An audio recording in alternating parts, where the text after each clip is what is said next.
L'invité de la matinale, Bruce Régent. Nous sommes ce matin avec la déléguée régionale aux droits des femmes pour parler du projet de loi sur les violences sexuelles et sexistes. En débat cette semaine à l'Assemblée, Nadine Karoupanin, l'une des principales mesures de ce projet de loi, ça devait être qu'en dessous de l'âge de 15 ans, on ne puisse plus parler de consentement sexuel. Ça devait automatiquement constituer une agression sexuelle ou un viol pour des raisons constitutionnelles, principalement. Le gouvernement pourrait finalement être un peu plus timide sur ce point. Diriez-vous qu'à La Réunion, vu l'âge très précoce des premiers rapports sexuels, on est dans un contexte particulier? Alors on est dans un contexte particulier, j'irai pas jusqu'à là. On est sur une situation à La Réunion où les violences envers les femmes sont prégnantes, et donc cette loi va sans doute apporter des réponses à toutes les situations de viol non révélées.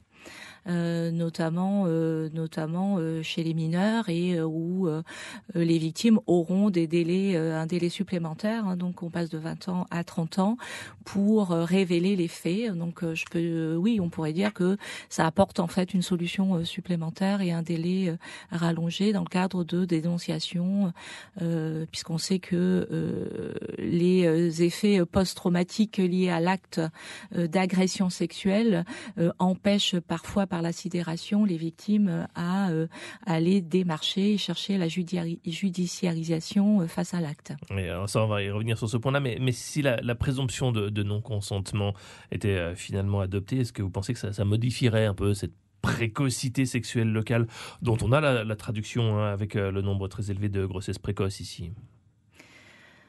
Je pense qu'il faut pas mélanger non plus les choses. Je pense que les grossesses précoces sont réellement une situation connue sur notre territoire. On sait que le nombre est plus important.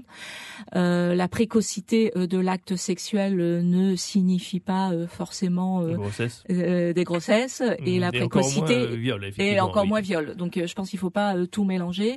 Par contre, effectivement, cette loi va permettre de définir qu'est-ce que c'est le viol sur des jeunes mineurs victimes moins de 15 ans.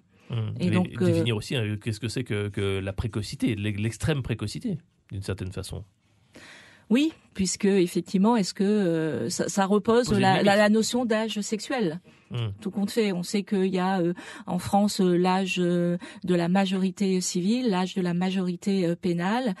Quel est l'âge de la majorité sexuelle? On peut l'imaginer cette loi reprécise qu'il est à 15 ans. Il y a déjà des voix parlementaires qui disent si c'est pas 15 ans l'extrême limite qu'on peut poser, est-ce qu'on pourrait quand même en poser une à 13 ans?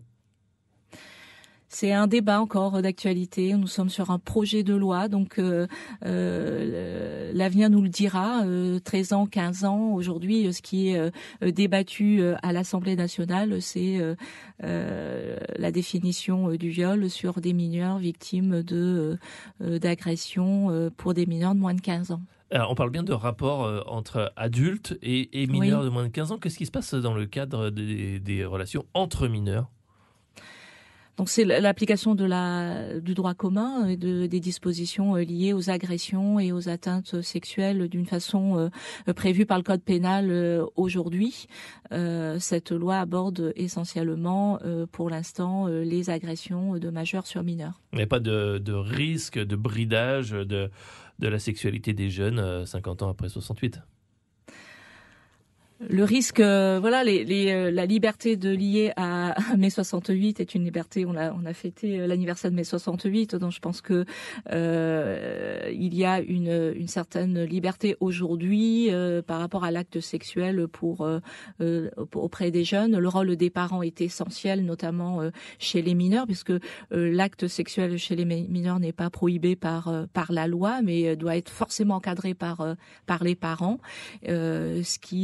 Ce dont on débat, c'est vraiment les situations de violence sur mineurs et qui résultent tout compte fait de deux choses, qui résultent d'une part de la libération de la parole des femmes ces derniers mois sur les agressions, et qui résultent aussi de ces deux faits de jurisprudence qui ont reconnu le consentement des jeunes filles victimes de violences alors qu'elles avaient que 11 ans. Alors, dans cette loi, il y aura aussi une autre partie. Jusqu'à présent, quand on est victime de harcèlement sexuel ou sexiste sur Internet, on peut seulement se retourner contre une personne pour des actes répétés. C'est beaucoup plus difficile d'agir contre des dizaines ou des centaines de personnes qui se contentent de participer à la meute. Est-ce que cette loi pourrait changer ça? Et au royaume du l'a dit, l'a fait, est-ce que ce sera une révolution?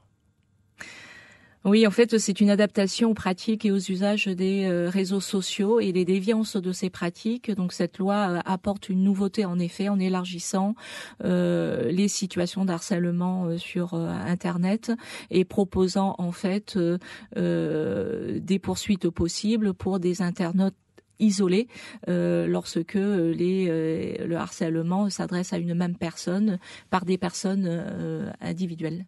Merci Nadine Caroux-Panin d'être venue nous parler de cette loi qui est en cours de discussion à l'Assemblée. Nadine Caroux-Panin, déléguée régionale aux droits des femmes. Très bonne journée. Merci à vous.